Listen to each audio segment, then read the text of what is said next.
آپ صلی اللہ علیہ وآلہ وسلم نے ارشاد فرمایا کہ اللہ تعالیٰ فرماتے ہیں قرآن مجید میں کہ بار بار رشتہ داروں کے ساتھ احسان اور اچھے برتاؤ کا حکم دیا گیا ہے۔ ان لوگوں کے حق بھی ادا کرنا ہر مومن مرد عورت کا فرض ہے۔ خاص طور پر ہمیں کچھ باتوں کا عمل کرنا بہت زیادہ ضروری ہے۔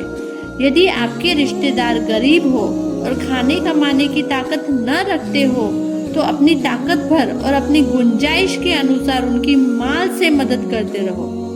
کبھی کبھی اپنے رشتہ داروں کے یہاں آتے جاتے بھی رہو، ان کی خوشی اور غم میں ہمیشہ شریک رہو۔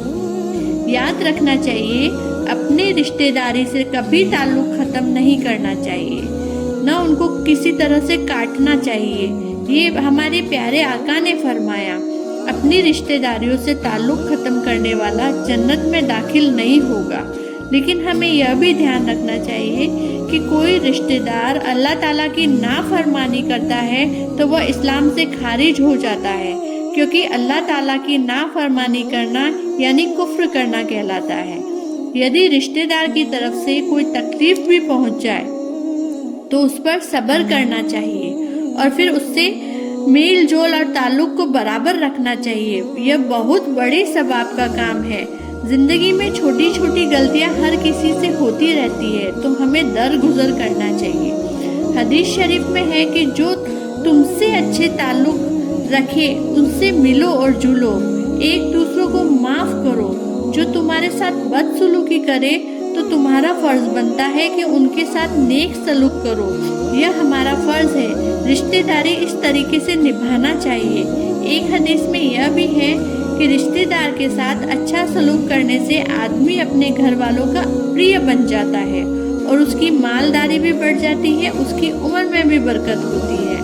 تو ان حدیثوں سے ہم کو یہ سبق ملتا ہے کہ رشتہ داری کے ساتھ نیک سلوک کرنے کا کتنا بڑا اجر و ثواب ہے اور دنیا و آخرت میں تو کتنے فائدے ہیں، اور رشتہ داروں کے ساتھ برے سلوک اور ان کے رشتہ کاٹنے کا کتنا سخت گناہ ہے اور دونوں جہانوں میں اس کا کتنا خطرناک نقصان ہے۔ اس لیے ہر مومن مرد عورت کو چاہیے کہ اپنے رشتہ داروں کے حقوق کو ادا کرے، ان کے ساتھ اچھا برتاؤ کرنے کا خاص دھیان رکھے۔